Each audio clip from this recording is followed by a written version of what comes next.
Assalamualaikum warahmatullahi wabarakatuh. Waalaikumsalam warahmatullahi Waalaikumsalam wabarakatuh. warahmatullahi wabarakatuh. Warahmatullahi Selamat wabarakatuh. malam, Prof. Irfan. Selamat malam, salam sehat untuk kita semua. Salam jumpa lagi ya. Kita lanjutkan kelas paradigma dan teori ilmu administrasi, kelas pajak dan PRD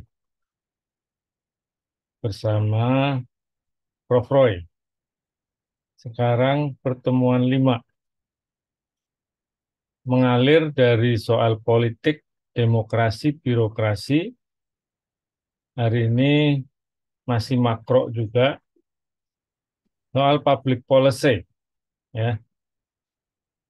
Jadi nyambung besar di dimensi politik. Karena administrasi publik, kata Safrits dan banyak pakar mengamini, eh, does not exist in policy vacuum. Tidak bisa eksis jika nggak ada kebijakan publik. Dalam ruang yang kosong kebijakan publik. Nah, kalau kosong kebijakan publik, administrasi publik ya nggak ada. Ya, nggak perlu, nggak diperlukan. Nah, public policy itu lahir dalam rahim politik, sistem politik. Tidak ditampik. Kebijakan publik itu keluar dari sistem politik. Teorinya Easton, teori sistem politik. Semua buku sistem politik. Dan nggak ada yang membantah. Ya, tidak ada yang membantah pakar sosial, ekonomi politik. Nah, terus kita diakui melaksanakan public policy, carry out public policy, ya, administrasi publik. Pandangan pandangan tradisional,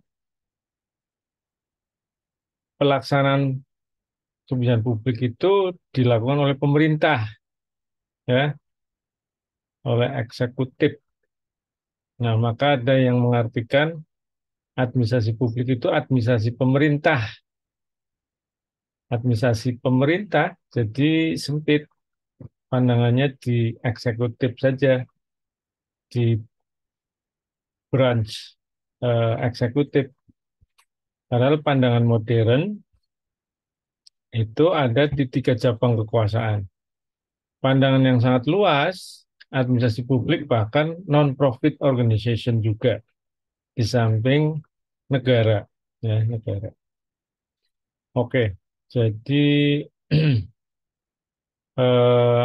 pajak pun karena ini membahas basic konsep via di magister, diminta mengikuti kuliah PTIA yang isinya juga salah satunya tentang ini, ya. Eh, Nanti jadi dasar policy kebijakan policy atau kebijakan pajak, ya. Pajak harus ada policy-nya, ya. Maka ada klasternya Prof. Haula, ya, Poltek, Policy and Taxation, ya, kalau nggak salah. Baik, saya share, nanti saya share ke ketua kelas. Semester ini, Prof. Roy nambahin terminologi pelayanan publik. Semula tahun-tahun sebelumnya dibahas administrasi publik dan kebijakan publik. Ditambahin sekarang pelayanan publik. Nah, asumsinya adalah pelayanan publik itu dasarnya adalah kebijakan yang dibuat. Tidak ada kebijakan publik tanpa tidak ada pelayanan publik tanpa kebijakan. Sama seperti taxation, ya, gitu. Nah, jadi di sub tambah di belakang gitu ya, ada pelayanan publik gitu. Baik, saya dahului dengan ya tuh public administration does not exist in policy vacuum. Safrits di bukunya diamini juga pakar-pakar administrasi publik karena memang sebagai yang carry out policy gitu. George Gordon bilang carrying carrying out law and order rule. Nah, yang diisut oleh legislatif, yudikatif sama eksekutif. Gitu ya, public administration. Nah, jadi berperan besar dalam tata kelola kebijakan publik, manajemen kebijakan publik, governance kebijakan publik, gitu ya, gitu. Administrasi publik berperan di sini. Ya, ada yang mengidentikan sampai menjadi nama prodi Mas di Indonesia bahwa administrasi publik itu manajemen kebijakan publik.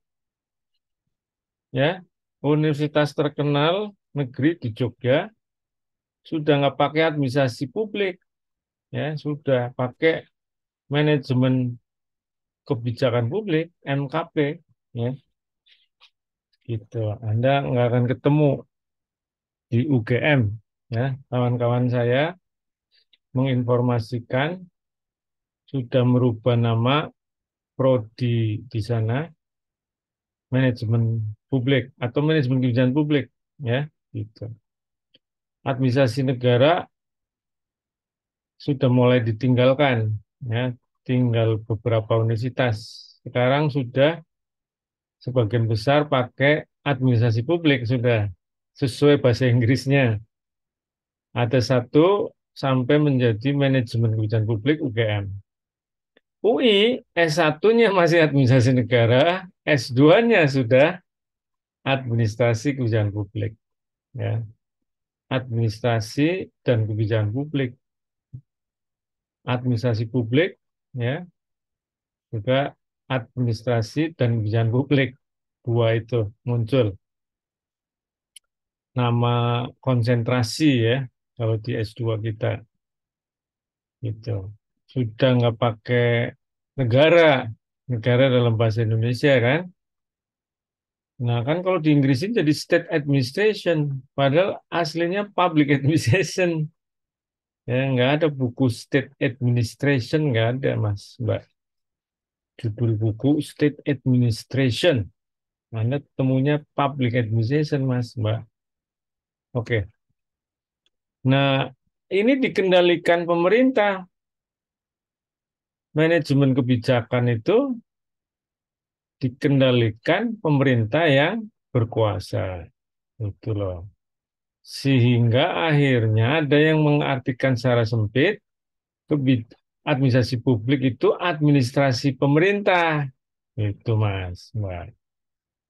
Traditional view menurut Tapa, ya,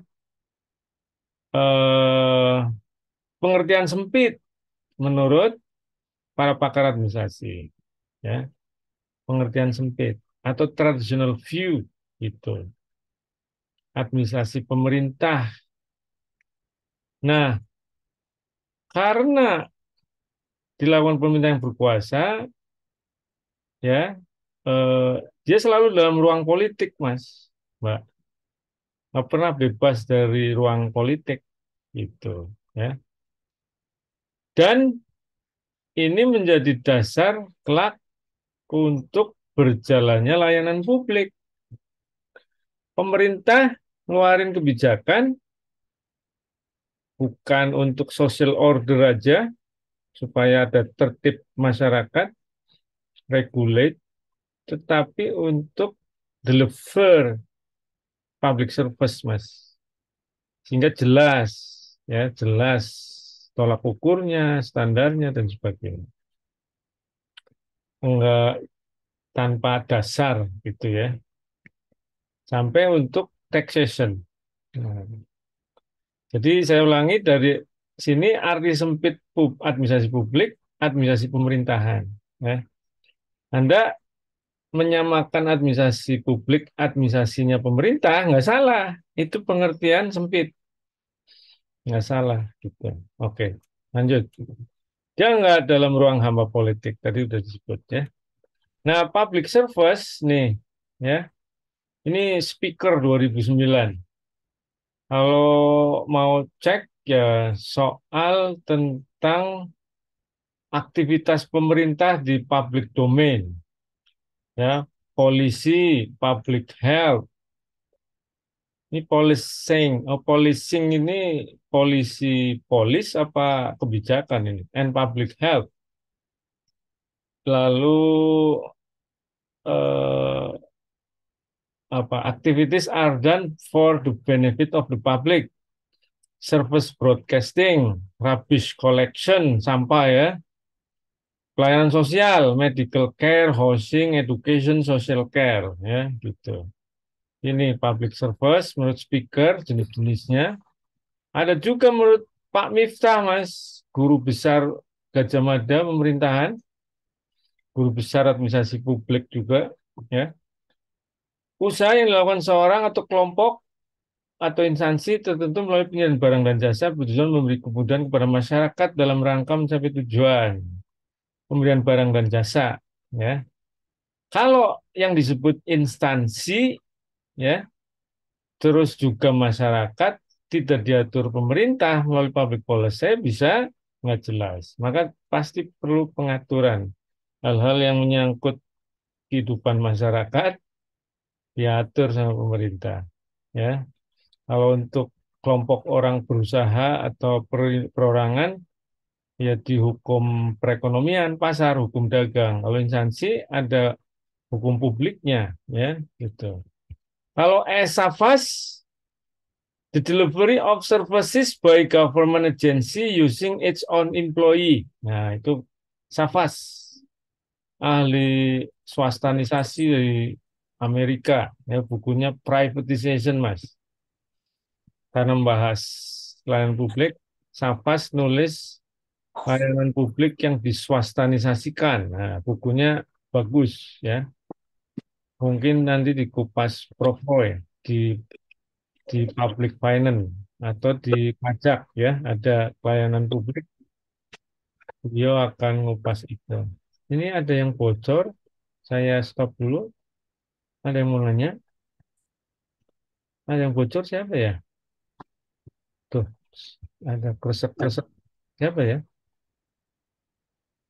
Ada yang mau bertanya? Coba saya cek. Oh, ada nih. Willy Ebenezer. Anda sedang apakah, Mas?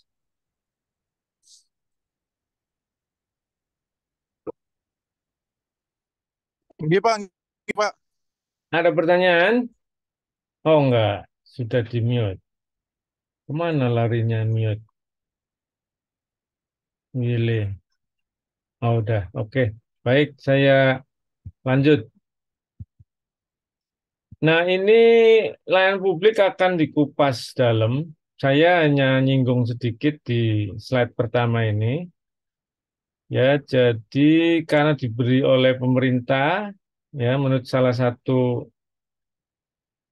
tiga ini dari definisi para pakar, ya, diberikan pemerintah, maka public policy harus jadi dasar, gitu. Itu intinya yang mau disampaikan oleh Prof. Roy, perlu nambah ke pelayanan publik, ada nanti merembet sosialisasi, harus keuangannya seperti apa, begitu. Itu nanti di materi layanan publik, ya, secara khusus, gitu. Ya, oke, lanjut. Nah, kembali ke public policy tadi, kan ada banyak pengertian. Ini refresh, ya, refresh. Anda udah banyak baca buku tentang public policy mungkin. Paling enggak bisa kita sarikan ya. Ini dari Anderson, Easton, sama Robert Dye. Public policy are those policies developed by government body and official. Ya, jadi kebijakan publik itu dikembangkan oleh pemerintah, ya. Kebijakan yang dikembangkan oleh badan-badan dan pejabat pemerintah. Eastern alokasi nilai yang otoritatif gitu untuk masyarakat. Ya pasti ada keputusan alokasi anggaran, nah, ya, alokasi sumber daya, alokasi nilai itu maksudnya resources, ya, sesuatu yang punya apa manfaat gitu ya, dianggap punya nilai, ya, alokasi nilai, sesuatu yang dianggap penting oleh masyarakat atau saya kira bermanfaat gitu ya. Jadi diputuskan ya oleh negara untuk masyarakat. Itulah public policy menurut Easton. Kalau DAI udah terkenal banget. What government choose, whatever the government choose to do or not to do. Ya, ini sering di mana-mana Anda dengar. Bosen banget deh Robert DAI ya. Robert DAI. Ini DAI bukan meninggal. DAI. Ya, tulisannya diupdate Mas. Ini beliau masih ada rupanya. Mungkin sudah 10 sekali, senior banget. Kemana-mana dirujuk banyak orang. Belajar policy pasti ngerujuk beliau. Ya, apa yang dikerjakan pemerintah gitu Mas. Ya, makanya orang yang belajar administrasi lalu belajar policy pasti ngomongin pemerintah. Baik, buruk, jelek, kritik, ya kan? Jadi pemerintah kalau dengerin kebijakan publik dikupas di kelas-kelas pasti siap ya ada kritik di kelas tersebut, ya kan gitu loh. Yang ngomongin pemerintah Mas, gimana coba? Ya. Tapi kan pakai data ya, kalau yang diungkap akademisi harus pakai data ya gitu. Informasi bisa dipakai. Nanti apakah kebenaran informasi itu objektif ya harus dicek lagi, silakan. Bisa jadi bahan diskusi ya kan gitu. Oke, nah ini tiga ini Anda bisa bayangkan di pajak ya gitu loh. What government choose to do or not to do di bidang pajak. Ya, Anda lihat Dirjen Pajak sama Menteri Keuangan diminta oleh Pak Presiden, ya kan, gitu, menjalankan aturan, membuat aturan, ya, lalu menata laksana. Dibuat oleh pemerintah berupa tindakan, ada tujuannya untuk kepentingan masyarakat. Nah, sekarang udah mulai ada kepentingan oligarki katanya, ya, oligarki. Nah, ini yang harus kita semua awasi. Apakah memang ya kan harus lihat data kepentingan negara ya kan sebesar mungkin untuk kepentingan masyarakat negara ya. Gitu. Nah, kan what is public policy ini menurut siapa ini? Saya kira harusnya ada ini ya. Ini Adrian Kay apa ya? Ini nggak ada namanya. Oh, ini yang Adrian Kay ya. Ini mungkin juga bagiannya ya. What is public policy? Dia adalah keputusan Bapak Ibu ya Mas Mbak. Public administration tadi cannot exist without policy. Oh, berarti ini di bukunya Safrits ya, Safrits. Jadi dia kemudian nanya, apa sih public policy? Dia keputusan. Dia respon, ya respon atas persoalan publik. Dia juga meng-create tatanan, ya karena policy diacu, diikuti, diperhatikan jadi tatanan, ya direction, ya arah, guidance akhirnya, ya gitu. Karena bisa jadi meregulate, ya kan? Policy itu begitu tertulis hitam di atas putih, jadi regulasi-regulasi, ya. Dalam regulasi ada policy, terus baliknya, ya kan, gitu. Nah, peran administrasi publik besar, ya, terutama dalam implementasi, dalam perumusan juga kelak, ya, akhirnya diterima karena berkembang pendapat awal nggak ada, lalu pendapat berikutnya yang kontinum, diakui administrasi publik itu memang punya peran. Ya. Undang-undang pajak, kalau bukan Kementerian Keuangan yang godok, mana bisa DPR, ya kan? Ya, bahkan sampai evaluasi ikut. Jadi terbentuklah policy cycle, Mas. Cycle, perumusan, implementasi, evaluasi. Ada siklus kebijakan, Mas. Nah, Adrian Kay ngomong policy itu pilihan. Policy. Saya dengerin Prof. Benyamin kalau ngucap ini policy, Mas. Policy. Ada yang ngomong polisi. Policy, policy. Ada yang ngomong policy, ada ya policy. Tapi guru saya dengerin ya, beliau sudah meninggal. Kalau nggak keliru ingat sehingga saya ngulang begitu, itu dia ngomongnya policy, policy.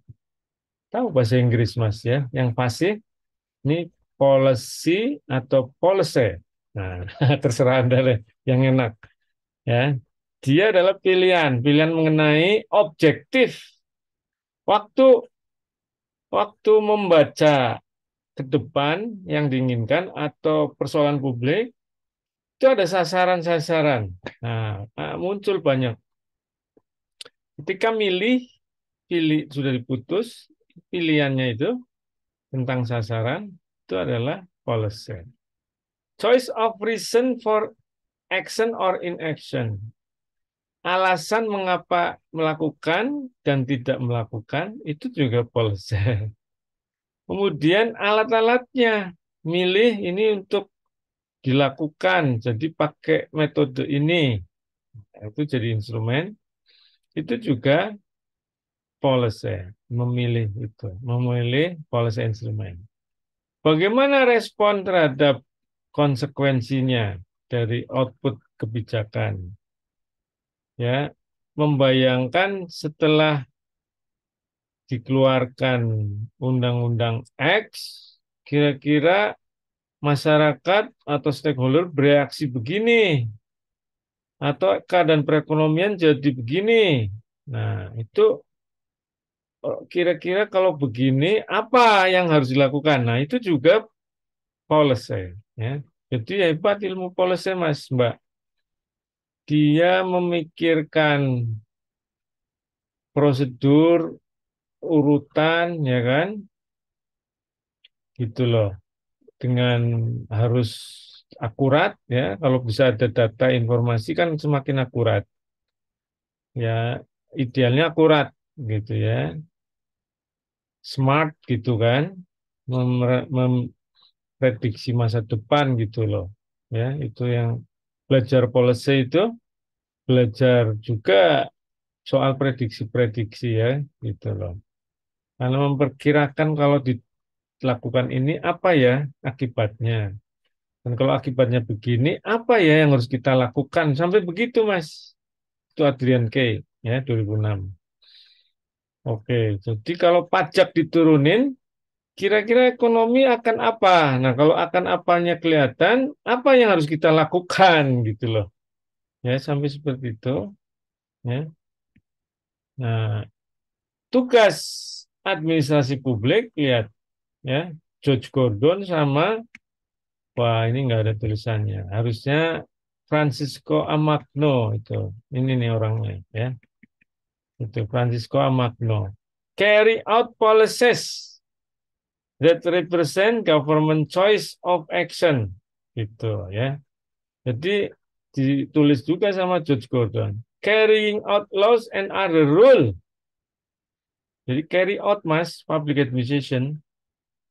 Carry out kan nggak hanya sekedar apa membawa begitu kan, melaksanakan gitu kan. Harus apa sih kalau mau sukses diperhatikan. Kalau mau tumbuh, biar ini terus berdampak positif gitu. Ya, carry out, Mas. Carrying out itu lebih apa memperhatikan ya, memperhatikan banget apa yang terjadi yang jadi objek carrying out, ya, gitu loh. Innovation that serve the public purpose. Kaitannya sama tujuan-tujuan publik, ya. Nah, ini George Gordon juga mengamini, ya, sejak lama ngomong carrying out. Oke. Nah, Francisco Magno nambah, ya, eh, role of public administration. Di sini deal with the organization, mengorganize public policy, Mas, kebijakan pemerintah dan programnya, sampai perilaku dari para pejabat dalam mengorganize public policy. Nah, juga analisis kebijakan. Jadi Anda ini tugasnya analisis kebijakan, ya, dan mengimplementasikan supaya menguntungkan masyarakat banyak. Tuh, administrasi publik punya peran mulia begitu, ya, kira-kira. Benefit the people at large, ya, itu menurut Francisco Amagno. Bagaimana mengorganize? Nah, ini kan kayak sama sebetulnya dengan administrasi manajemen kebijakan, ya. Keluar program, ya. Implementasi kebijakan itu tercermin dari keluar program-program, Mas. Program-program pemerintah. Nanti Indonesia 2045, empat pilar itu dirinci policy, dirinci lagi program-program pasti itu, ya, program-program pemerintah. Oke, nanti siapa yang jalanin administrasi publik? Bagaimana analisis kebijakan? Nah, kita masuk ke analisis kebijakan, ya. Ini bisa dipahami sekilas, ya, analisis kebijakan nanti tambahin sama para pakar. Ini kan soal apa, mau mutus policy, Mas. Itu perlu analisis, ya. Jadi dia meninjau atas sebuah rencana kebijakan. Ya, bisa itu, ya, sehingga nanti keluar kebijakan namanya ex ante analysis, atau kebijakannya sudah ada tapi persoalan publiknya bagaimana terkait yang sudah ada ini. Itu namanya ex post analysis. Sudah ada kebijakan, ada data di bidang itu, apakah nanti sampai revisi, ya, revisi kebijakan, karena ada analisis kebijakan yang sudah ada expose. Itu loh, Mas, Mbak. Jadi harus ada pendekatan kebijakan yang digunakan, ya, biasanya pakai siklus kebijakan, ya, mulai dari definisi masalah, ya, sampai memutus kebijakan gitu.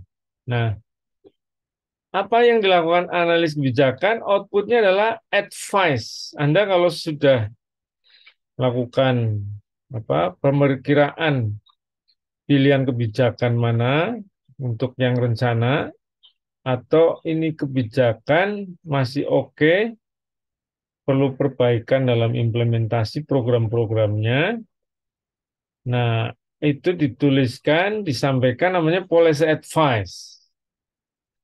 Ya, mungkin biasanya pengen cepat bos-bos yang petinggi-petinggi kebijakan, pengambil keputusan, dapat policy advice, ya, dari Anda berupa policy brief, ya, policy brief, ya, pengennya cepat-cepat. Nah, ini menentukan seberapa kuat analisis kebijakan Anda, ya.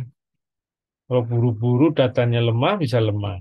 Ada yang karena kebiasaan sekarang pakai big data, berbicara juga dengan teknologi canggih, rapat-rapat bisa melalui Zoom, ya, ya bisa cepat, ya, bisa cepat. Sudah menekuni bidang yang diminta lama gitu, datanya sudah ada, tinggal ngolah, ya, mungkin juga bisa cepat, ya. Kadang-kala hal yang baru itu yang susah, ya, datanya belum ada, ini bidang yang relatif belum diteliti, baru, sedang dikembangkan, butuh kebijakan. Advice-nya bisa nggak terbentuk cepat tuh, ya, gitu loh. Kadangkala akhirnya pakai insting aja, ya insting. Gini aja dah, gitu ya. Pakai ilmu kudu, kudu begini ya, ya. Ini dalam praktek bisa jam terbang menentukan, ya kan, gitu loh Mas. Nggak perlu analisis kebijakan deh.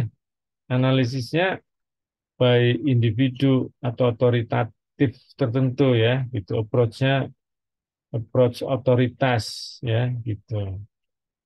Ini kan untuk memperkuat ya ilmu ini disampaikan perlu analisis yang serius itu karena biar hasilnya lebih bisa diandalkan ya. Ini ada tambahan dari banyak pakar, Thomas ya. Ada tiga paling enggak ya, saya kira empat ya, nanti yang model dari Cochrane dan Malone. Investigation that produce accurate and useful information for decision makers, Thomas. Ya, describe investigation. Ya, jadi Anda udah menginvestigasi, dapat informasi yang useful, akurat. Ya, berarti kan untuk decision maker gitu ya. Ya, saya pikir sudah dikemas ya untuk soal-soal tertentu biar memudahkan dalam memilih misalnya kebijakan apa. William Endan juga ngomong applied social science ya, bisa metodenya multiple ya untuk resolve policy problem ya, gitu katanya. Jenkins Smith teknik serangkaian teknik dan kriteria untuk mengevaluasi pilihan kebijakan. Ya, jadi sudah muncul pilihan kebijakan, ini mau yang dipilih yang mana? Itu Jenkins Smith. Ya. Nah, itu analisis kebijakan sampai ke pilihan kebijakan yang akan diputus, Mas. Itu loh. Ya. Nah, ada empat penting menurut novel Corinne Lore, Faron, dan Michael Hill. Ini yang terkenal Michael Hill-nya. Ada empat, ya. Aktornya, resources, institusinya. Ini institusi dipecah jadi dua. Applicable to all public policy, ini general berarti. Atau yang khusus, ya substansif. Ya secara umum, public policy itu institusinya seperti apa, aturan main secara umumnya, atau yang spesifik di bidang tertentu, kesehatan lain dengan pendidikan dan sebagainya. Ya, institusinya ya. Spesifik institusi, ini general institusi. Nah, paham nih ya, Michael Hill ini ditulis di bukunya, dibagi chapter-chapter, Mas. Ini elemen-elemen dalam analisis kebijakan yang menentukan, ya, menurut Michael Hill. Ya, oke. Lanjut. Nah, karakternya menurut Laswell itu multi-method, multidisiplin, problem fokus, dan concern to contextuality of public policy process. Ya, jadi cycle itu Mas, concern ke cycle, multi-method, metodenya banyak, karena problem fokus Mas, multidisiplin jadinya, nggak ngandelin disiplin ekonomi saja, budaya saja, politik doang gitu ya. Engineering bisa, kesehatan bisa masuk, tergantung bidang policy-nya ya, lautan, udara, tanah kan bisa ada banyak policy ya, jadi lintas disiplin dan integratif katanya ya. Terus sebagai orang yang penganjur demokrasi, Laswell bilang analisis kebijakan itu mendorong demokratisasi katanya. Dia minta partisipatif Mas dalam analisis. Ya, orang demokrasi liberal barat, Laswell, dan orang Amerika contribute to democratization, Mas. Policy analysis yang ideal, kalau nomor 6 ini di Cina, Rusia, Korea Utara nggak berlaku ya, gitu loh. Pak berjalan nggak analisis kebijakannya? Ya berjalan juga. Ini kan karena value-nya Laswell ya. Oke. Mungkin diskusi ini role-nya nanti saya lanjutkan. Ada yang mau ditanya sampai sini? Silakan. Sebelum ke segitiga role public policy analyst tadi, ya. Jadi memang apa mendorong kemajuan kalau serius ya, karena negara maju banyak secara serius dengan analisis kebijakan dulu untuk mutus sesuatu. Pemerintah kalau mutus sesuatu dalam pengalaman pejabat yang berwenang boleh nggak bisa mutus nggak Pak? Dia bisa dong kan itu otoritatif. Menurut Prof. Eko jadinya approach-nya memang masih dominan karena power gitu ya uh, power approach gitulah kira-kira. Beliau ngusulin knowledge based policy katanya ya kan, evidence based policy, knowledge based begitu. Karena dia sebagai pengamat dan pernah masuk di jajaran kabinet masih dominan power dalam policy gitu di Indonesia. Juga dalam pergaulan internasional beliau juga merasakan itu di berbagai negara oleh kawan-kawannya ya, yang sama diajak diskusi berangkat dari pemerintahan ya, dari peneliti di di berbagai negara yang dia ketemu. Sehingga dia nulis makalah indahnya atau idealnya pakai knowledge base gitu ya. Jadi bukan pakai insting ya kan. Nah, tapi memang cenderung power approach ya. Mumpung aji mumpung lagi dudukin jabatan publik. Nah, biasanya begitu juga ya, Mas. Yang dimaksud Prof. Eko mengarah ke power approach ya, power approach. Memang nggak bisa hilang power approach karena harus otoritatif sekali lagi. Cuma mesti juga ada share dari knowledge base gitu ya. Prof. Eko ngomong. Oke, silakan. Ada pertanyaan? Tidak ada, saya lanjutkan. Nah, ini lanjut dengan segitiga peran dari analis kebijakan, Mas, Mbak. The role of policy analyst itu hebat dari data naik jadi informasi, Anda berperan, ya, collecting data karena Anda analis harus kuat data. Sekarang eranya big data, pakai teknologi canggih. Makanya di, di kompetisi global ya udah, Anda Indonesia nggak pakai big data bisa lewat. Ya, big data ini ya, lagi di Mahadata lah, ada yang ngertiin itu, ada yang apalagi ya, eh, apa lupa saya itu dari Dokteran UI lagi mau apa studi banding ke negara lain ya supaya di bidang kesehatan ada big data gitu katanya. Nah, kawan di Dewan Guru Besar UI ya mau ada semacam studi banding ya untuk mengembangkan itu, sharing ke guru besar lain di UI. Ya, ya memang sudah saatnya ya di bidang kesehatan ternyata sudah ramai begitulah kira-kira.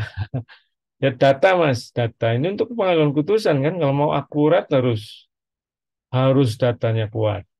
Data diolah jadi informasi. Siapa yang ngolah? Analis. Ya untuk policy analis lagi. Ya kan gitu loh. Nah, ini di sini nih sudah dekat dengan pengambilan keputusan, ya. Begitu ada pengambilan keputusan, Anda olah, pelajari dampaknya dan sebagainya, ya, direkam, direcord lagi, jadi knowledge. Knowledge Anda bisa ada di kepala karena Anda ikut ngolah. Itu namanya kata Nonaka dan Takuchi dalam organisasi itu tacit knowledge atau implicit, ya, karena Anda belum nulis di buku, belum di-share, di-share tapi nggak tertulis, Anda diskusikan, namanya tacit knowledge, Mas, implicit knowledge.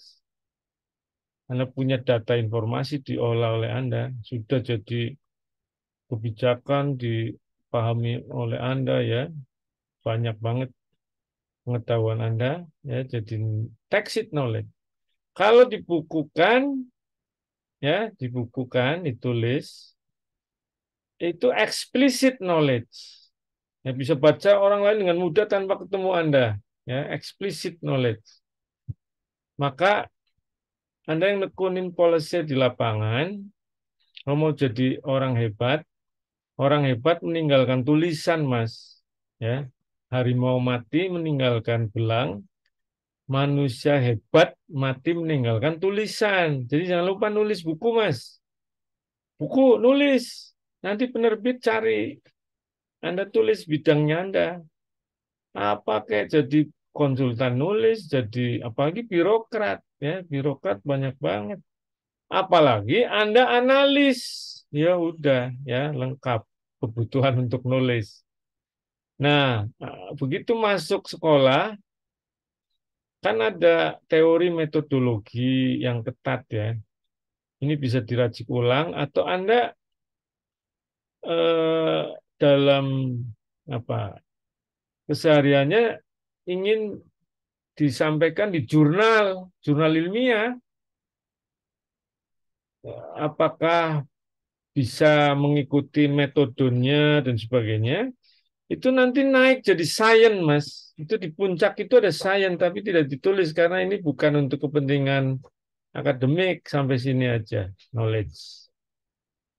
Jadi kalau ditulisin jadi sains, ya, ilmu ya, sains gitu loh. Itu hebat policy analis, Mas. Ya, oke. Nah, ini di bukunya Pak Anwar Sanusi itu, Sekjen Tenaga Kerja sekarang, ya, dulu Kemendes DT, Mas. Dia nulis bersama juniornya, pulang doktor dari GRIPS, ya, dari GRIPS Jepang. Hebat GRIPS itu.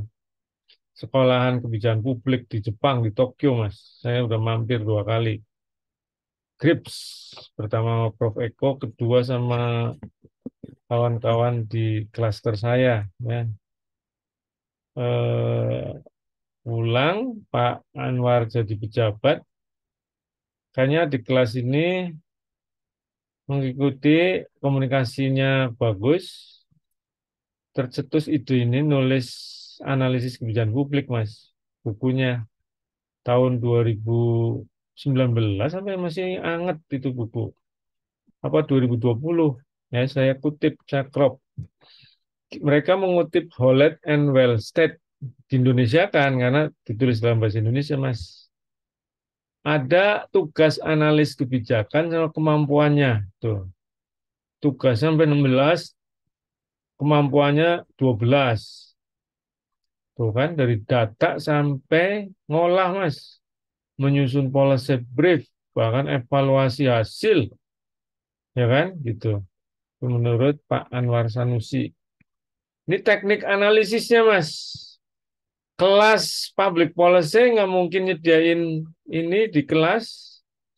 Mungkin beberapa, ya, Anda boleh kursus di luar, di lembaga Prof. Eko barangkali menyelenggarakan, di lembaga manajemen lembaga penyelidik ekonomi masyarakat FPUI, ya, mungkin di lab politik FISIP, ya, atau di beberapa universitas di luar negeri, silakan, ya, cari teknik analisis kebijakan yang dibutuhkan oleh instansi Anda.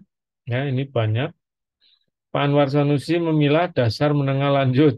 Setelah nulis yang 18, di sini masuk sini ada yang nanya jeli deh ke saya, Kak kelas Anda. Karena semula apa di sini nggak ada, terus begitu di kanan ada, cuma disebut 2 kali begitu kira-kira. Wah, saya nggak bisa jawab ya karena yang nulis Pak Anwar Sanusi, terus detail di belakangnya nggak satu persatu dikupas dalam, nggak Mas ya. Perlu cari sendiri ya. Pak Anwar menyampaikan terus diungkap sebentar aja, lalu di bagian chapter berikutnya dia bicara perkembangan analisis kebijakan ya gitu. Buku bagus Mas, cari. Kalau untuk referensi saya kira saya recommended untuk yang bahasa Indonesia, yang buku kekinian ya. Bukan buku lama karena 2020 atau 2019. Oke, lanjut. Nah, ada pengaruh 3 teori besar dalam analisis kebijakan publik. Sebelum sini mungkin ada yang mau nanya. Silakan. Nggak ada? Masih belum? Jangan malu-malu. Oke, tidak ada lagi ya. Saya lanjut. Apa yang ini, Prof? Oh, silakan, silakan Mas. Jangan ragu Mas. Ya. Ini terkait dengan public policy yang sebelum materi ini, Prof. Jadi begini, Prof. Hmm. Saya dan termasuk beberapa rekan-rekan di sini juga ada yang bekerja dengan profesi. Profesi itu maksudnya yang bisa melakukan praktek kegiatannya sendiri, seperti konsultan, dokter, pengacara gitu, Prof. Nah, dalam melakukan profesi ini kita itu biasanya ada undang-undang yang mengatur tentang kode etik. Kode etik itu adalah apabila sesuatunya dilanggar ada unsur sanksinya. Nah, yang mau saya tanyakan begini, Prof. Ini kan konsep demokrasi ini kan terdiri dari trias politika. Ada legislatif, yudikatif, sama eksekutifnya. Nah, secara teori kan yudikatif ini kan seharusnya menjadi pengawas dari eksekutif. Nah, cuman yang mau saya tanyakan seperti ini, Prof. Misalnya sebagai badan eksekutif membuat kebijakan dan salah dan berdampak buruk. Kan selama ini kan secara teori kalau kebijakan pemerintah salah itu hanya menjadi bagian dari pembelajaran. Tidak ada sanksi, ada sanksinya. Sanksi sosialnya adalah ya mereka mungkin nggak akan kepilih lagi dalam pemilu berikutnya. Tapi kan cuma sekedar ke arah sanksi sosial. Sementara keputusan atau policy yang mereka ambil itu menyangkut jutaan hidup orang misalnya.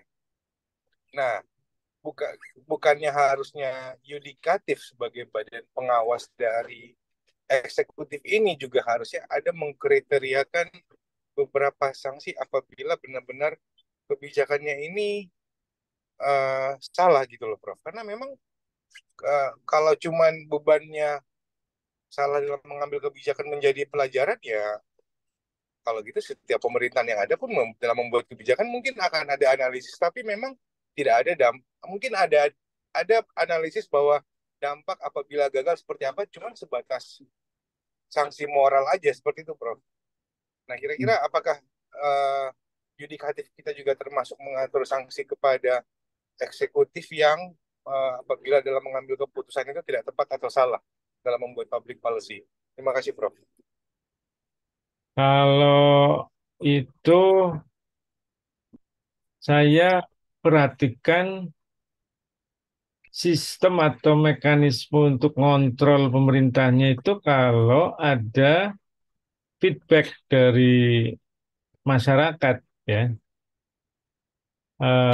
Misalnya dengan judicial review ke yudikatif, baru mereka akan memproses untuk mengecek apa yang dirumuskan oleh pemerintah. Nah, kalau pada pada tataran pengaturan, policy kan pengaturan, itu belum efektif kesalahan yang dilakukan itu substansinya berdampak yang bisa seperti kita salah berbuat salah sehingga harus dikasih sanksi gitu. Ya, kekeliruan substan di dalam perumusan regulasi itu kemudian diajukan keberatan nanti diperbaiki sebatas itu. Karena perumus kebijakan itu apalagi kalau levelnya undang-undang itu satu DPR itu ya. Jadi dan perumusan itu eh, bukan menyangkut apa ya kesalahan yang bisa kita langsung tunjuk bahwa ini dihukum ini gitu ya kan sulit tuh nggak dalam subjek untuk jadi bahan apa penghukuman juga kalau kekeliruan substansi policy ya. Nah, ketika policy itu berjalan berdampak pada keputusan-keputusan konkret, di situ pejabatnya kena sanksi. Ya, alokasi anggaran dari pengaturan Undang-Undang Keuangan Negara ada korupsi, nah kena sanksi dia. Alokasi proyeknya dikorup sehingga bisa menimbulkan kecelakaan seseorang, kena itu dia. Ya, itu di program-program, keputusan program-program itu bisa kena sanksi itu yang menjalankan program. Di hukum administrasi pemerintahan bisa muncul, apalagi kalau keputusannya yang konkret itu adalah terindikasi korupsi, Mas.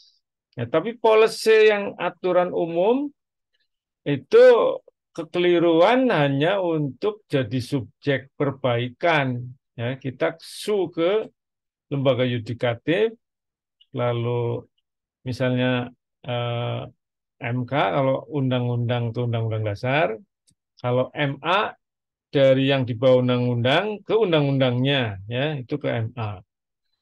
Nah itu lalu dirubah, ya dirubah.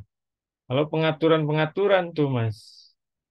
Jadi memang lalu nggak aktif ya, nggak sifatnya proaktif tuh, nunggu, nunggu gitu.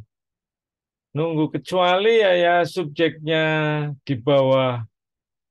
di bawah apa pemerintahan barangkali bisa aktif seperti KPK mengawasi kita semua itu bisa aktif ya bisa aktif lalu polisi ya kan polisi kalau ada tindakan hukum kriminalitas itu kan aktif ya kan gitu loh tapi kalau yudikatif untuk hasil-hasil kebijakan publik dia sifatnya nunggu pula, Mas. Ya, dalam sistem hukum di berbagai negara bangsa, termasuk Indonesia, saya pikir pasif itu loh yang dikembangkan. Ya, jadi memang nunggu kita aktif sebagai masyarakat. Kalau keberatan, maka silakan dibuka dan tidak diskriminatif, semua bisa melakukan itu, hak kita semua. Ya, maka diharapkan masyarakat aktif kayaknya. Begitu, Mas Bram? Paham, Prof. Makanya banyak yang pengen menjadi pejabat publik, Prof. Nggak banyak sanksinya kalau salah kebijakan. Iya, itulah. Kecuali ya di level konkretnya budget Ya, publik juga harus hati-hati. Oke, baik. kasih, Siap, Prof. kita lanjutkan sama-sama. Wah, ini baterainya mau habis. Saya untung lihat. Saya colok dulu. Waduh, kalau habis dep, raketin pernah saya. Oke, kita lanjut. Nah, ada 3 teori besar dalam analisis kebijakan publik diakui oleh Pak Anwar Sanusi dan juga banyak buku di Public Policy. Di chapter 1 itu sangat menarik bukunya Pak Anwar. Ini pejabat tapi aktif nulis ini. Kawan di LAN dulu sebelum jadi doktor, saya lulus S1, kemudian beliau juga lulus S1 masuk LAN.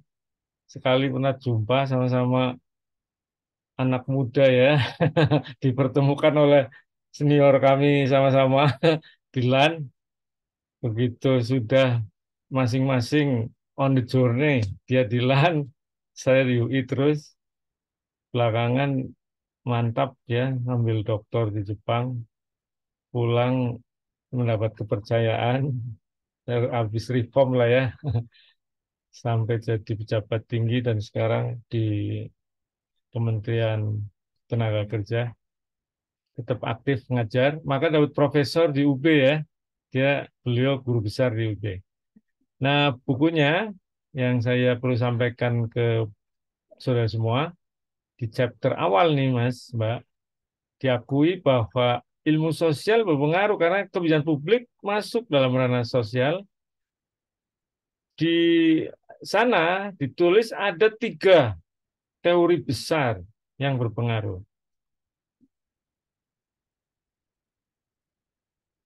Pertama, behavioralism, ya, perilaku. Ini mempengaruhi dalam soal rasionalitas keputusan kebijakan, ya, ketika mempertimbangkan option-option. Diakui teori ini mengasumsikan di unit analisisnya sampai individu, bahwa aktor yang berperan di sanalah yang menentukan dengan rasionalitasnya, ya. Jadi maka ada rational choice teori, Mas. Di public policy itu ada rational choice teori. Public policy itu diputus oleh orang-orang terlibat secara rasional menurut pikiran mereka yang terlibat. Itu behavioralism, ya.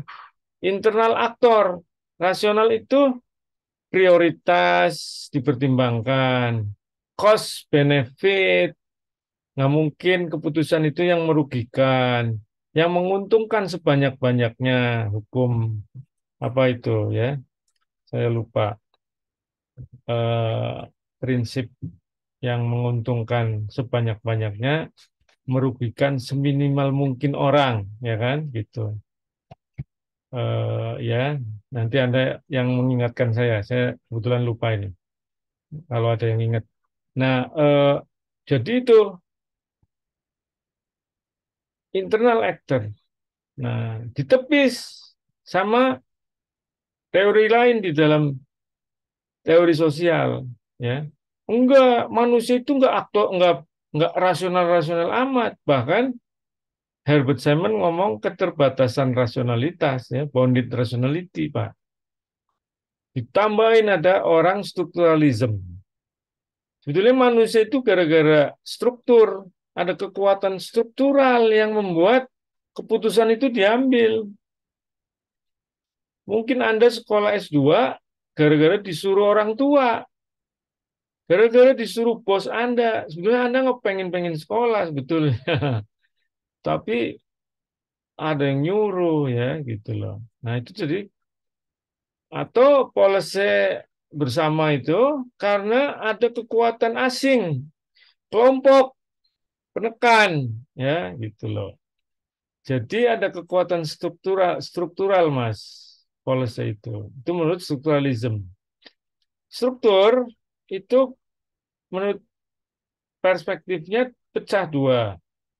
Ada yang klasik, ada yang post struktural, ya. Klasik itu struktur dari dulu manusia nggak berubah, ajak gitu loh, ya. Dibuat sedemikian rupa ada pola yang bisa dipahami. Sebetulnya perubahannya nggak utama ya, artifisial aja gitu. Self sufficient jadinya. Ya ada hubungan antara Indonesia dan negara lain yang dengan Amerika gitu aja, dengan Belanda ya dari dulu walaupun sudah nggak dijajah tetap aja ya kayak gitu. Nah di dalam negeri juga demikian, antara patron klien, antara dia dan ini itu nggak berubah begitu. Itu menurut kepercayaan klasik. Tapi dibantah sama post struktural. Struktur itu dinamis, bisa didekonstruksi sesuai perkembangan manusia. Tapi itu memang menentukan keputusan-keputusan gitu. Nah, dibantah lagi juga sama kaum institusionalism, bahwa manusia, kelompok orang mengambil keputusan itu karena ada value, Mas. Ada nilai-nilai yang berkembang di situ. formal informal, ya strukturnya tetap aja norms, nilai, value, ya. Misalnya ya saya sering ngomong itu sekitar Gunung Merapi, ketika Gunung Merapi meletus nggak mau turun karena nunggu Mbah Marijan. Ada value, Mas, ada institusi di situ.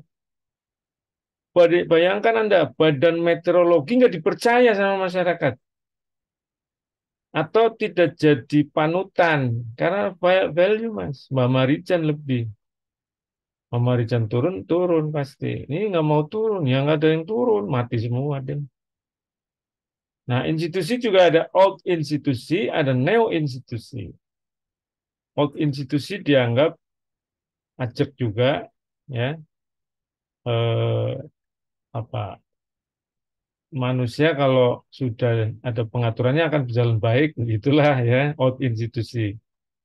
Neo institusi itu institusi berubah terus sesuai kebutuhan, ya. Neo institutionalism, Mas, ya. Founded rationality, jadi perlu berkembang, ya. Institusi itu terbatas juga, neo institusi, ya. Nah, ini berpengaruh sama public policy teori yang berkembang di dalam ilmu politik, ya, yang dipelajari untuk merumuskan kebijakan karena ada keputusan-keputusan bersama antar individu, begitu, Mas.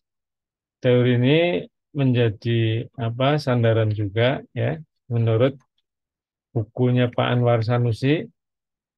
Nah, saya lanjutkan bahwa memang institusi struktur negara jelas, ya, semakin lihat Anda, ya, kalau ngomongin public policy ada di struktur negara, ada institusinya, ya. Menurut Pak Prayudi kan jiwa organisasi, administrasi itu, ya, jadi negara ada di situ ada administrasi, dia elemen dinamis, mengikuti konteks organisasi yang terlibat dalam administrasi publik bukan saja birokrasi sektor publik, tapi stakeholder, ya. Nah, di sini, Mas, begitu ada landasan konstitusi, maka negara itu bercorak macam-macam di dunia ini. Ada republik monarki, ada presidensil parlementer, ada federal kesatuan. Ada yang terdesentralisasi, ada yang sentralisasi belaka, ya. Maka kebijakan publik berbeda di negara-negara dengan corak yang beragam itu, Mas. Indonesia negara kesatuan terdesentralisasi presidensil, ya. Malaysia monarki, ya. Beda pasti, ya, gitu loh. Nah, ini kotaknya, Mas. Jadi pasti menjadi penentu kebijakan publik. Tuh, ya. Ini coraknya banyak, 4 kali 4, Mas, 16 di dunia ini. 16 corak menurut tabel ini.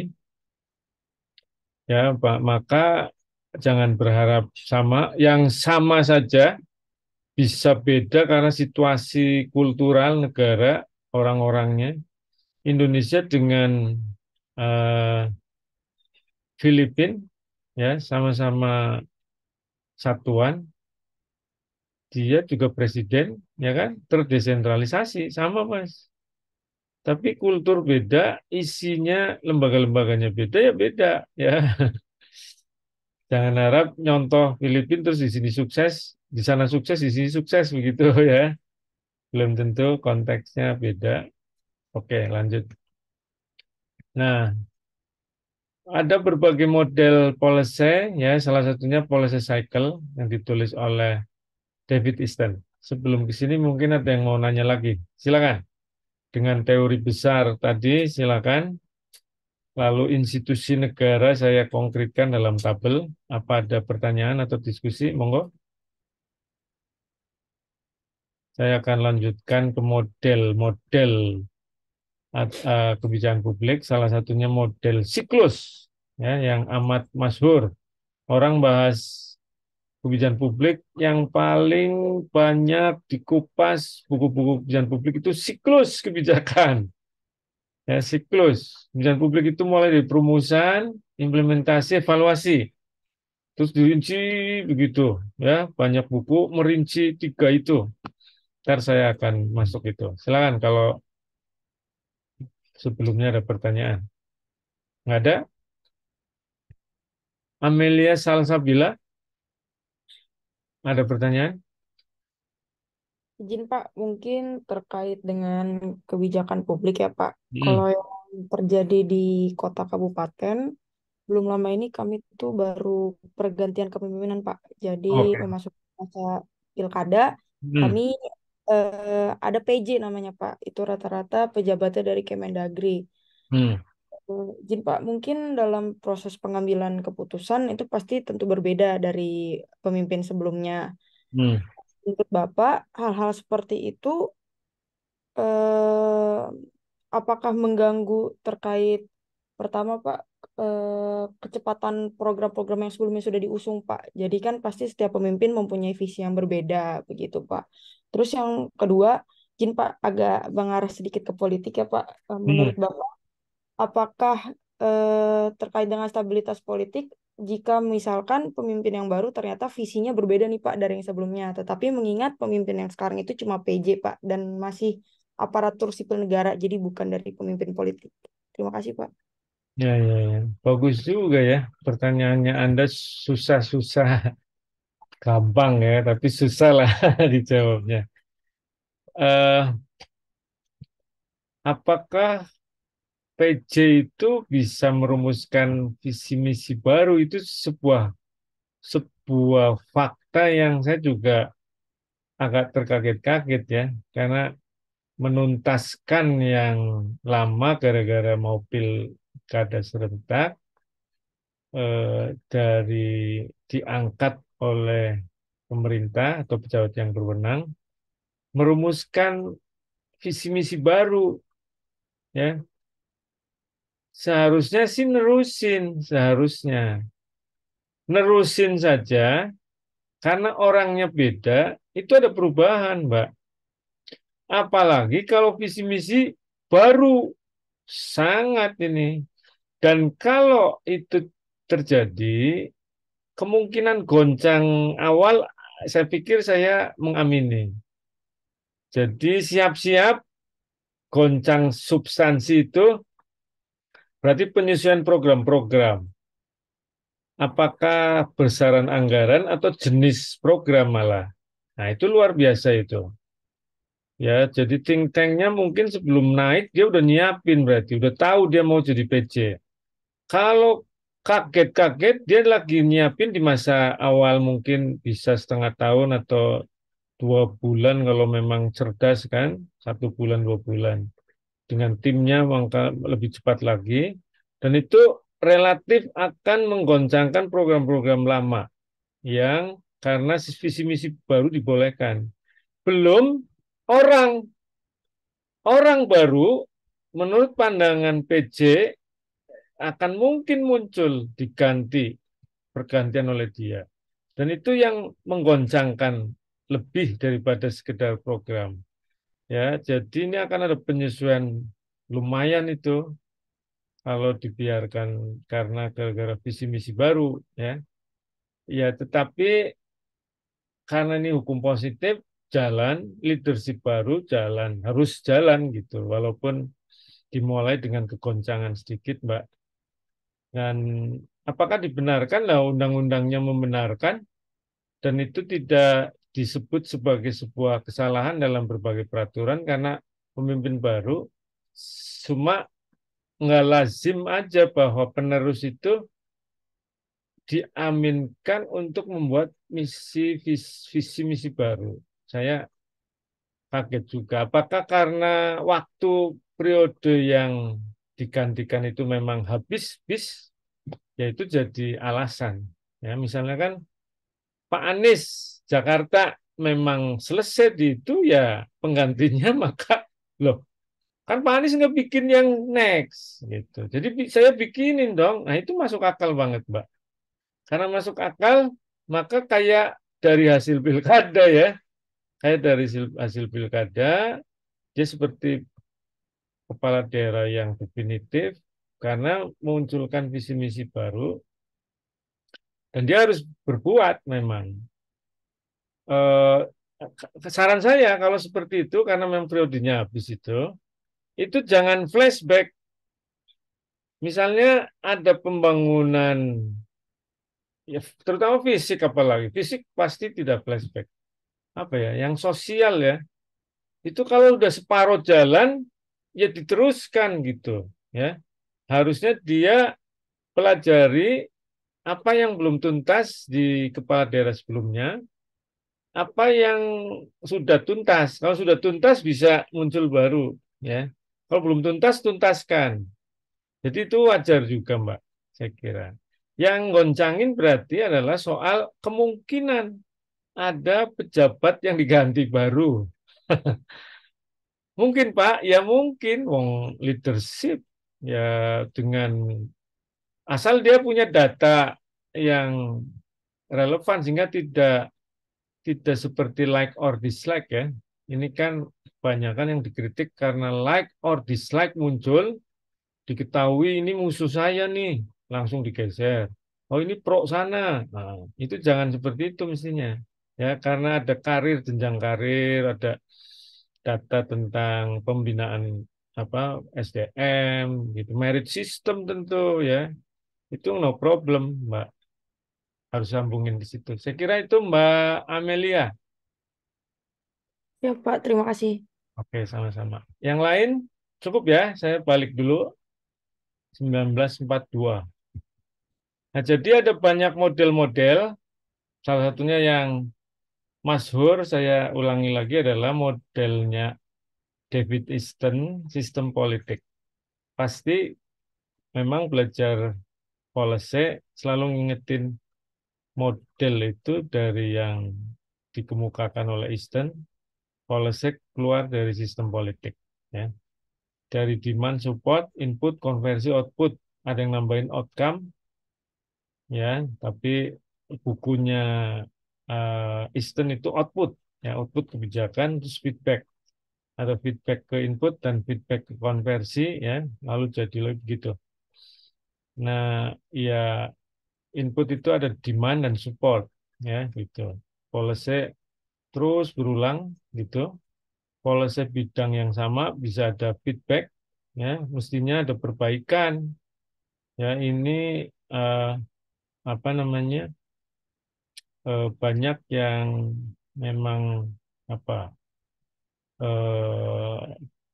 faktanya umur undang-undang bisa berbeda-beda ya kalau itu levelingnya di undang-undang ada kalanya program ya program kan di level implementasi kebijakan di pemerintahnya ya itu ada sistem politik sendiri itu ya sistem politik ini program udah jalan kebijakannya masih utuh ya tapi yang dievaluasi justru programnya terus ya program-programnya ya memang bisa apa diterima logikanya ya karena mungkin di kinerjanya goal dari policy teraih ya teraih oh ini dengan program begini makin terwujud programnya aja kok yang diganti yang diperbaiki ya gitu jadi program evaluation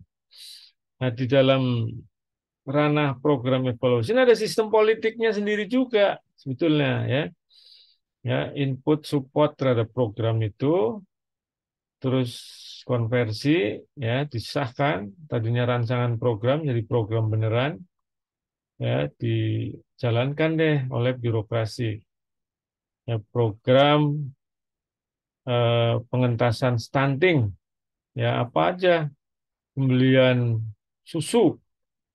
Nah, itu yang dicek susunya ganti-ganti ya. Tahun depan susu ini nah, begitu. Jadi benar nggak kalau susu ini berefek stuntingnya keluar, turun gitu. Policy-nya kan nggak perlu berubah ya policy-nya. Kita harus nurunin stunting di Indonesia ya. Gitu. Itu di bawah policy besar lagi apa ya gitu. Nah, itu banyak yang faktanya seperti itu. Ya, cycle tergantung dari lingkup apa dan di sektor apa, ya gitu ya. Nah, ada seperti ini juga, ya, internal, eksternal, feedback, formulasi, implementasi, evaluasi. Ada yang ditulis oleh William Endan, policy problem, forecasting, policy alternative, recommendation, policy action, monitoring, outcome, evaluation, sama problem structuring kembali. Terus muter lagi begitu. Ya, ini modelnya William Endan. Sebelah kanan juga The Will of Public Policy. 3 aja, making and remaking, implementation, outcome, impact. Terus making, remaking lagi, gitu. Jadi sebetulnya kalau logikanya, kalau will of public policy ini jalan normal, kita harusnya hidup semakin baik ya, Mas, Mbak. Kan serius ya, mengevaluasi, serius mengukur kinerja, ya kan? Ada peta baru sehingga diperbaiki lagi. Apakah Anda tadi ngomong, saya ajak ngomong dari level policy-nya apa di program, ya, gitu loh. Kalau program memang salah ternyata policy-nya kan bisa feedback ke policy, policy ganti ya, direvisi. Mungkin ada persoalan di substansinya ya, gitu loh. Oke, ini Nakamura Smallwood juga awalnya hanya formulasi, implementasi, evaluasi ya. Ini policy proses menurut pattern Sawiki. Define problem, define evaluation criteria, identify alternative, evaluate alternative, select preferred policy, implement. Terus begitu. Lain ini ya, banyak di soal untuk opsi kebijakan. Ini agak panjang. Begitu implementasi, pendek langsung ada define problem, ya, define problem lagi begitu, ya. Ini ada evaluasi mestinya di sini nih. Habis implementasi mestinya evaluasi terus define problem kan gitu loh. Ini ada yang kelewat pattern Sawiki. Nah, itu jadi siklus juga. Ini buku-buku lama 86, Nakamura Smallwood juga 85 atau 81 ya. Itu lama. Anda bisa baca Thomas Robeda yang baru. Ada Michael Hill tadi baru lumayan. Ya, buku-buku baru banyak banget. Saya selalu kasih ke anak jenjang doktoral untuk dikupas ya. Biasanya mereka membaca jurnal maupun buku. Itu buku yang relatif buku-buku baru ya. Nama-namanya nama-nama enggak terlalu terkenal, jadinya susah dihafal ya. Ini nama-nama lama yang gampang dihafal ya. Anda kalau belajar maka perlu state of the art dari nama-nama yang lama ya, pattern Sawiki, Smallwood ya gitu.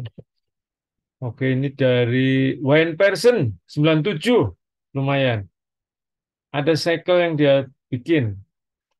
Problem definition, policy design, policy legitimation, implementation, impact, termination. Dia satu-satunya yang mempropos ada termination, padahal fakta empiriknya nggak ada, jeda nggak ada. Nggak ada dong, yuk berhenti dulu yuk menerapkan kebijakan publik, kita mau political feasibility analysis, nggak ada Mas Mbak. Jalan aja terus policy itu, ya, jalan. Cuma ada komitmen untuk melakukan evaluasi gitu, sehingga dia bilang setelah summative formative evaluation, ya kan kita perlu memberi telaah ya, definisi sehingga jadi perbaikan apa enggak. Nah, dia bilang termination itu gitu ya. Ada kayak jeda gitu Mas, seolah-olah itu. Karena faktanya policy itu berlaku gitu loh. Enggak ada jeda gitu ya. Terminate gitu, enggak. Jadi bisa masuk agenda setting lagi kalau memang ada perbaikan, forecasting, ya, problem definition kan itu masuk, ya, lalu decision juga lagi dengan policy design, legitimation, implementation sekaligus monitoring evaluasi kan situ. Terus muter, ya, itu one person. Prof. Azhar bikin secara vertikal public problem, public demand, policy agenda, policy formulation, policy decision, implementation, evaluation, feedback. Terus, ya, gitu muter lagi ke atas. Nah, kalau tidak masuk agenda, ya, bisa jadi ya keluar ke lempar. Ya, ini juga leave it alone, tidak ada keputusan, bisa jadi ya. Ini positive action kalau ada decision ya, gitu. Terus balik lagi muter ya. Eh, ada yang initiate and maintain process, effect on society or society. Nah, ini yang ke feedback ya, feedback gitu. Oke, lanjut. Nah, dari perumusan, Prof. Eko, tadi saya sudah sebut-sebut di depan. Oh iya, satu lagi itu. Di samping power, interest, ya. Selama ini itu interest dan power approach, ya. Maka Prof. Eko bilang perlu didorong evidence based policy atau knowledge based, ya, gitu. Supaya makin kuat, berkualitas, ya. Ada knowledge, ada teori, ada data, ya, bukan authority and power saja atau interest. Itu beliau nulis di 2012 di Grips juga sama kayak Pak Anwar Sanusi, beliau ke sana untuk menyampaikan pendapatnya, ya, aktif. Nah, di tulisannya William Endan pada tahap perumusan kebijakan ada hal yang harus diperhatikan, harus dihindari, apa yang namanya error the type. Ya, salah mendefinisikan masalah. Nah, Mas. Ya, pas lagi problem structuring, lagi agenda setting, ya, lagi apa define problem. Nah, Pak William Endan, error the type harus dihindari. Gitu loh. Apa masalahnya didefinisikan salah, ya. Jadi harus akurat, ini butuh data, Mas. Makanya sekarang era big data, ya. Data jadi kunci. Sering itu simptom, bukan masalah, tapi simptom. Dikira kalau orang Indonesia contohnya adalah penyakit ya, yang suka nyebut masuk angin. Ya padahal asam urat atau gula darahnya naik. Ya gitu loh. Jadi dikasihnya lain, salah gara-gara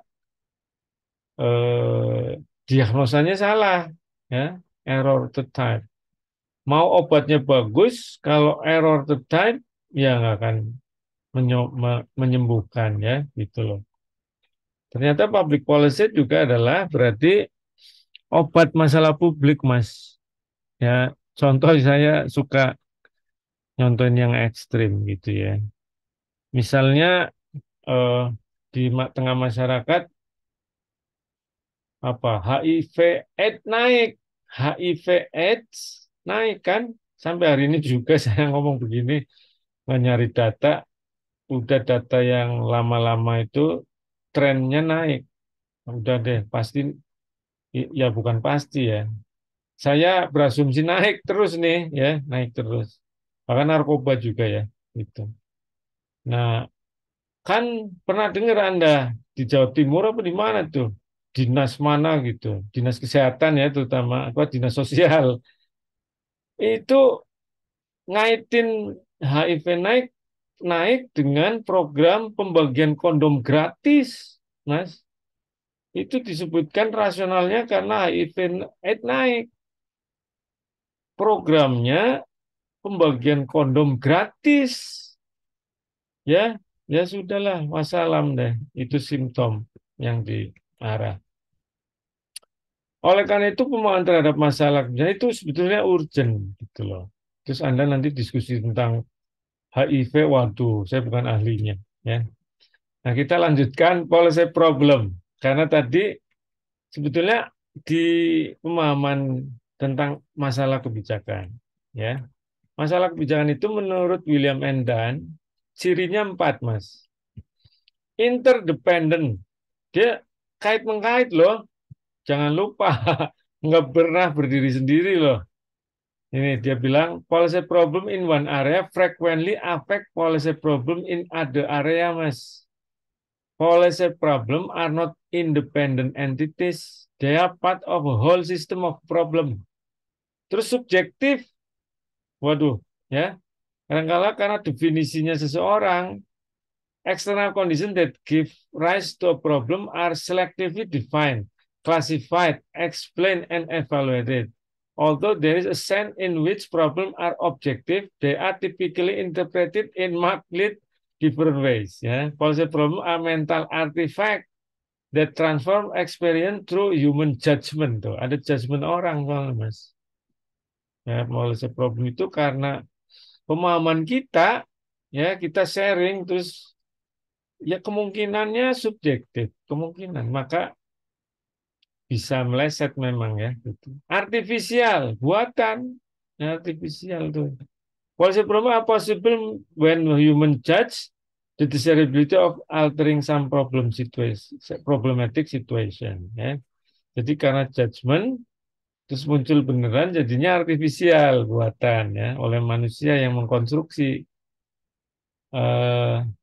apa ya kedudukan perempuan diungkap sama feminis kan karena definisinya kaum lelaki itulah kira-kira. Ya ini contoh yang dari ilmu sosial yang lebih ekstrim ya. Ya itu mungkin juga bukan soal itu. Ya mendefinisikan apa masalah stunting.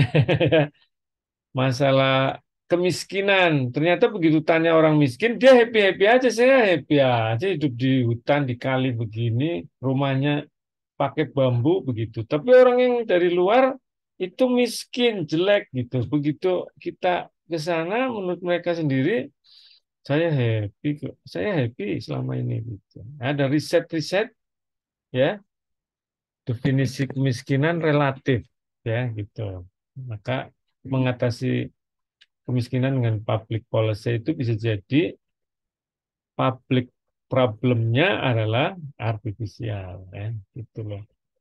Ya dari subjektif tadi ke kan human judge ya, tadi nyambung tuh subjektif diakhiri kalimatnya dengan human judgment. Nah, ini when human judge ya kan gitu loh.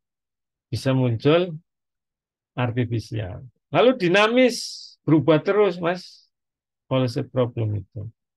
Ya ini mungkin ya, akhirnya kita lebih gampang yang simptom, ya simptom kalau di social problem, ya yang simptom lah yang diatasi.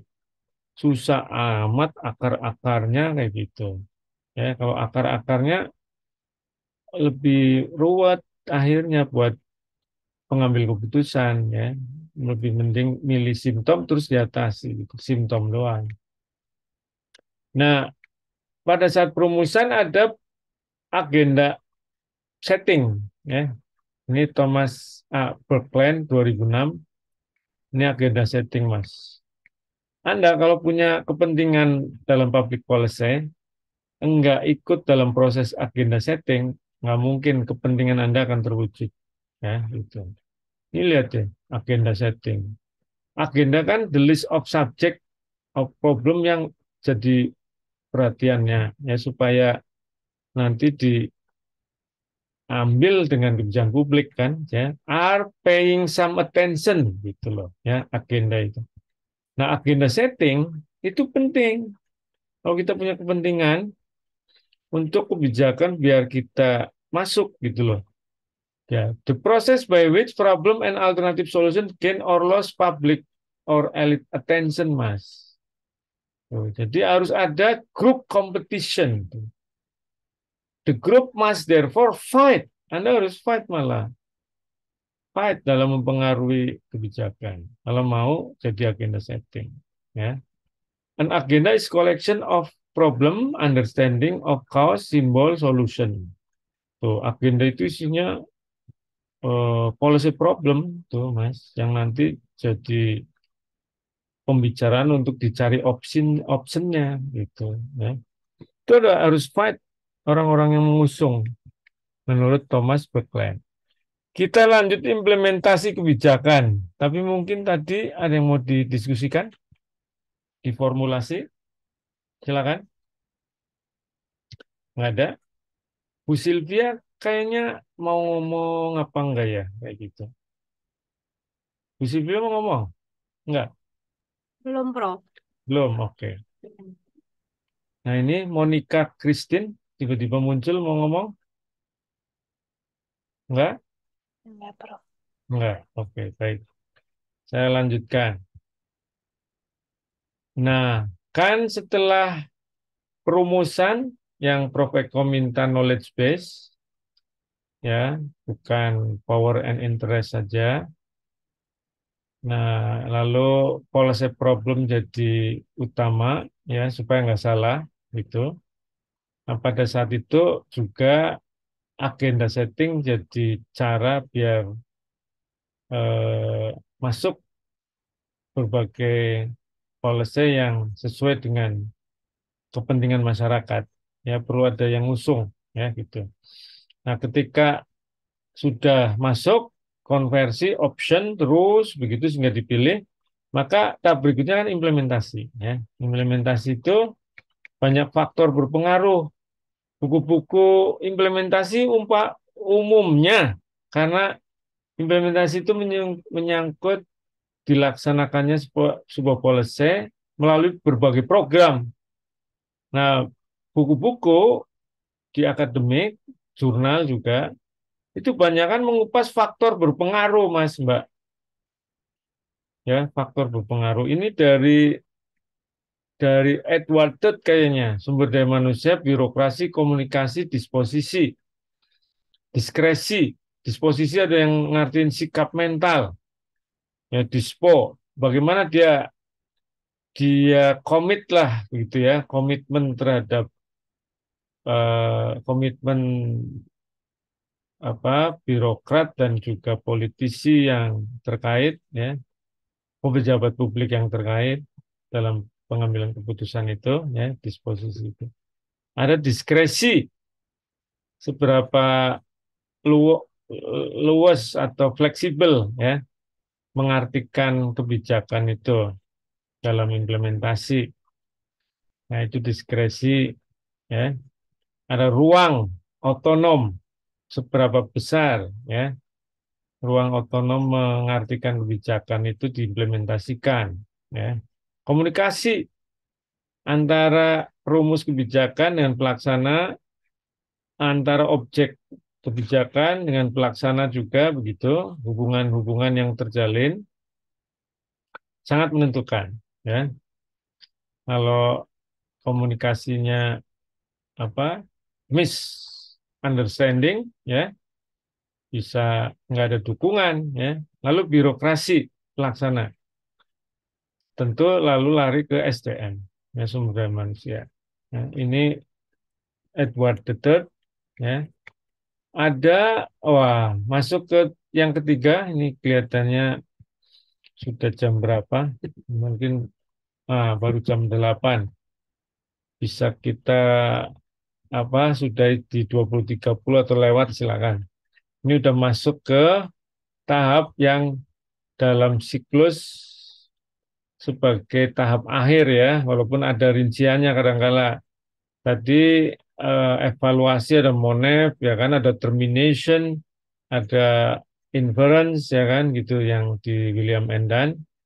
Nah, paling tidak dimensi evaluasi itu menyangkut empat ini. Anda mau mengevaluasi yang mana? Ya, objek evaluasi itu bisa implementasinya, bisa kinerja kebijakan, bisa lingkungan kebijakan, bisa perumusan kebijakannya. Ya. Jadi dievaluasi itu. Karena tadi di perumusan aja ada kemungkinan error the type. Ya.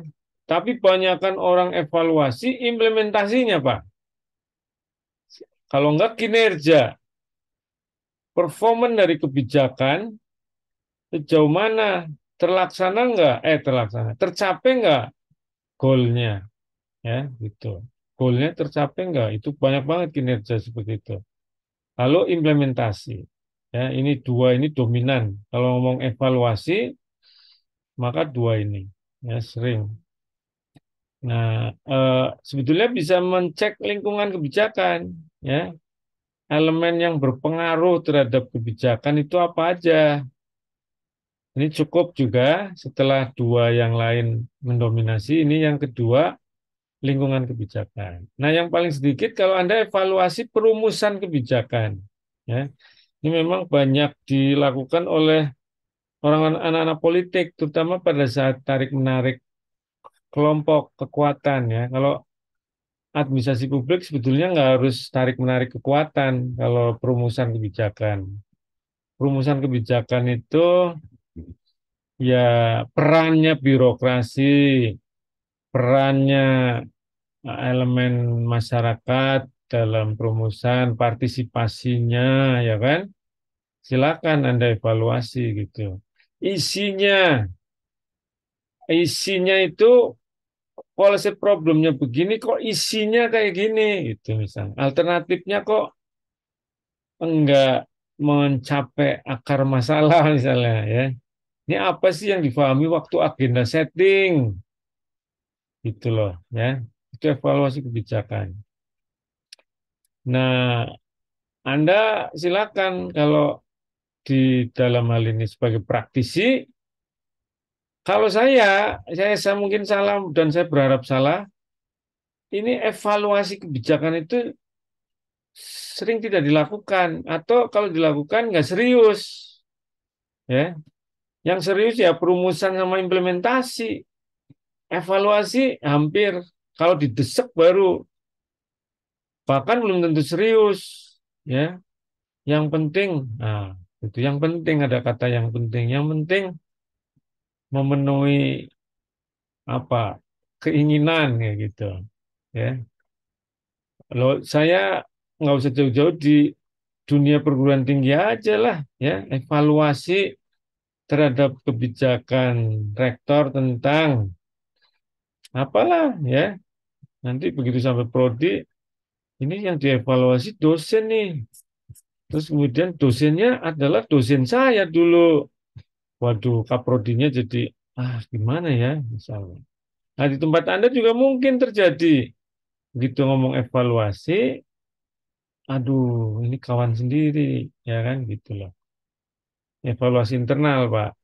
Maka sering evaluasi akhirnya ngajak pihak lain untuk memotret satu lembaga pemerintahan atau bahkan karena kebijakan, maka ya lebih lebih soft lagi, lebih enak lagi.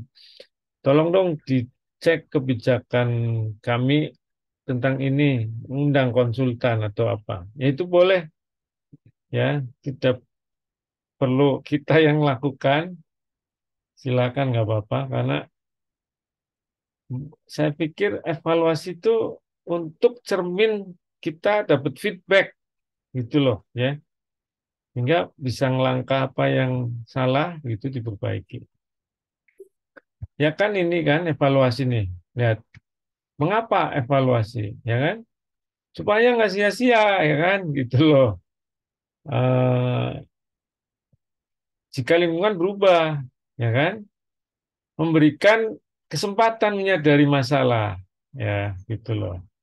Dalam konteks akademik dapat dikombinasi dengan kontrol ya, pengawasan. Evaluasi itu sering generiknya ke atas jadi controlling kan, kan memastikan bagaimana benar apa enggak kan gitu sebetulnya. Sama kan, controlling gitu. Ya. Nah, itu di istilah manajemen, makanya Monef masuk di controlling. Nah, evaluasi apa? Nah, ini tuh. Examination of policy's effect on the achievement of its goal, Pak, Bu. Ya kan, gitu loh. Assess the effectiveness of public policy in terms of its perceived intention and result. Ya, keinginan dan hasil. Ya, bagaimana? Nah, jadi ada Monef, fokusnya apa? Ya kan, gitu. Examine how policy have perform against policy goal and what impact. Gitu, Mas, Mbak Monef itu. Ya, maka penting kan jadinya di aktor in policy process, ini aktor-aktornya, ada elected, appointed, interest group, research organization, mass media. Ini secara umum, policy proses dari formulasi sampai akhir ya. Nah, institusinya, nah ini, organization of the society, organization of the state, sama internasional. Nah, ini public community policy, public policy community. Menyangkut ada researcher, analis, stakeholder, sama government agency. Ini saya pikir yang bisa diambil adalah untuk pajak, ya di bidang pajak. Maka jangan menutup ya sama researcher, sama other stakeholder. Ya, selama ini apakah pajak sudah melibatkan sedemikian rupa, ya kan? Supaya untuk terus mengembangkan perpajakan kita, ya. Saya pikir sih sudah, hanya beberapa barangkali ada asymmetric information, ya. Ya apakah karena saya orang publik ya, risetnya nggak dipajak.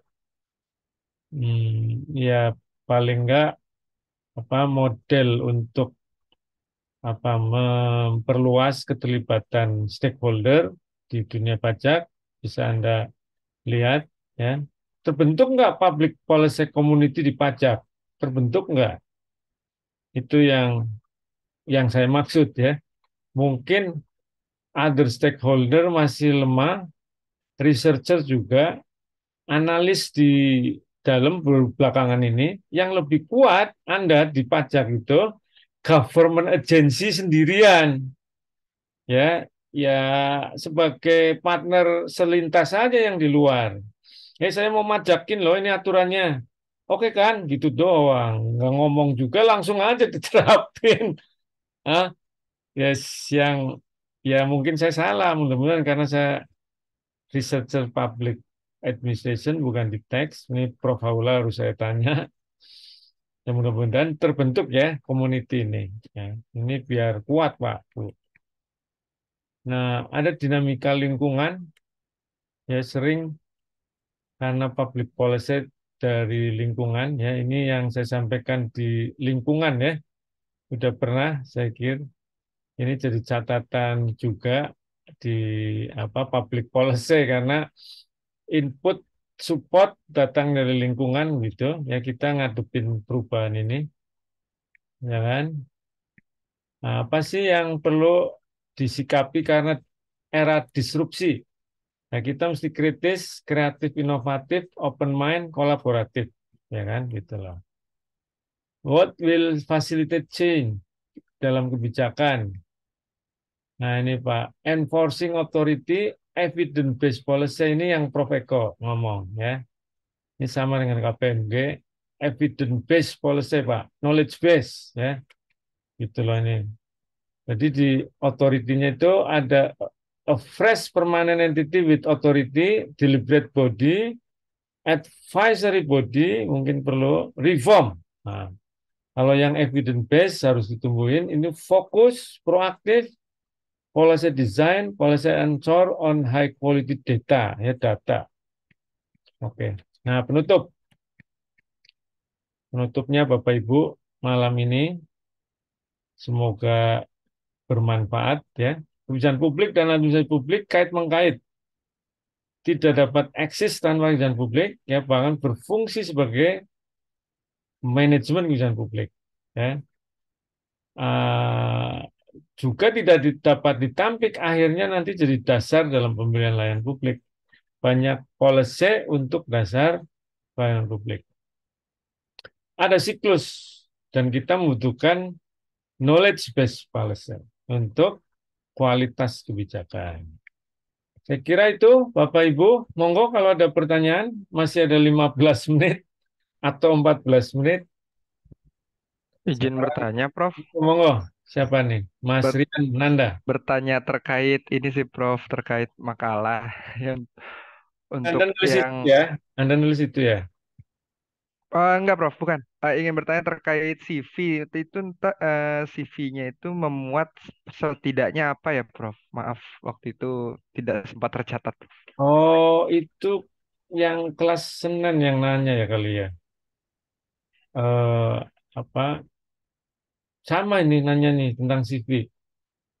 Ini nanti semua karena saya ajak buku baik kelas Senin maupun ini kelas Senin ya, kelas Kemis berarti itu mungkin 2 jilid buku karena 2 kelas.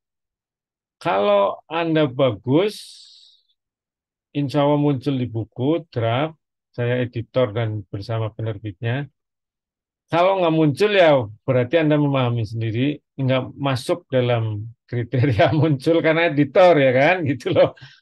Ya, belum nilai saya juga. Saya menilai dulu. Nah, CV itu cukup satu alinea Anda padat nama, tempat tanggal lahir, boleh. Kalau Anda pernah nulis buku, nulis jurnal, itu dibolehkan disebut, ya, silakan. Tapi kalau banyak banget buku ya jangan 1 2 saja. Ya, siapa tahu Anda sudah nulis banyak ya. Kalau satu, saya pikir silakan ya, itu karena related dengan buku ya kan, itu. Jadi monggo. Kemudian ini aktif di mana? Tadi sudah belum ya? Aktif di mana sudah itu. Kalau nggak ada buku, nggak ada jurnal ya tempat tanggal lahir, ya kan? Mahasiswa via semester sekian, aktif di mana? Sudah selesai. Oke, Mas Rian Nanda. Siap, terima kasih atas informasinya, Prof. Nanti chapternya kalau Anda masuk semua itu, ini kan yang kelas kelompoknya sampai berapa kelompok ini? Hari 10 atau 13 ya Mas yang ini? Saya jadi lupa. Sesuai dengan pembagian kemarin ya, saya masih pegang. Nah, di belakang semua nanti kita akan geser CV Anda ke belakang semua. Itu tertera penulisnya. Di chapternya, judul, lalu nama Anda semua. Ya, nama Anda semua.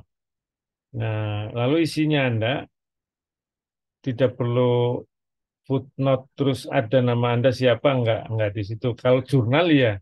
Tapi kalau buku judul, nama, ya chapter berapa, judulnya Anda, namanya siapa yang nulis, 3 orang ya, atau berapa orang Anda, terus isinya kan. Nah, daftar pustaka jangan lupa kan, diminta. Itu langsung di setiap chapter ada daftar pustaka. Nama Anda nanti paling belakang sesuai abjad, diurut gitu ya. Jadi biasanya buku rame-rame begitu, ada apa CV yang dikelompokkan di paling belakang.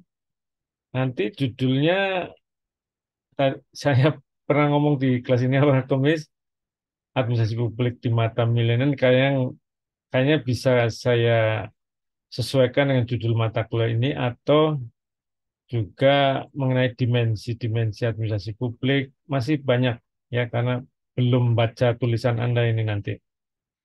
Ya, kalau sudah muncul, mungkin muncul judul yang pasti tidak lari dari administrasi publik, ya, administrasi publik. Oke, begitu, Mas, tambahannya, Mas Rian. Siap, terima kasih, Prof. Semangat ya. Siapa tahu bonus Anda nulis dengan editorialnya saya, ya kan? Pengantar editorialnya saya dan klaster memberikan apa dukungan untuk itu sehingga bisa saya manfaatkan untuk nulis buku eh, apa dukungan itu ya. Belum pernah ada dosen nulis dengan mahasiswa. Saya pikir harus saya mulai biarkan dari klaster saya nanti bisa memicu klaster-klaster lain karena apa ya ya bisa memperkuat Anda ya juga. Oke, yang lain ada? Cukup? Baik, kalau nggak ada sampai jumpa minggu depan. Ini sudah minggu kelima, berarti sudah saya akan siap menerima tugas Anda dikumpulin di minggu depan, ya kan? Minggu ke-6. Sebelum kelas ya, saya nulisnya di pukul 17.00. Kalau nggak keliru, nanti saya nerima dari ketua kelas. Ketua kelas mungkin nerima dari Anda sebelum 17.00 ya. Jangan sampai molor, karena molor akan saya catat ngurangi nilai ya. Nanti nilai tugas ini akan jadi pendamping nilai UTS karena UTS masih ada ya.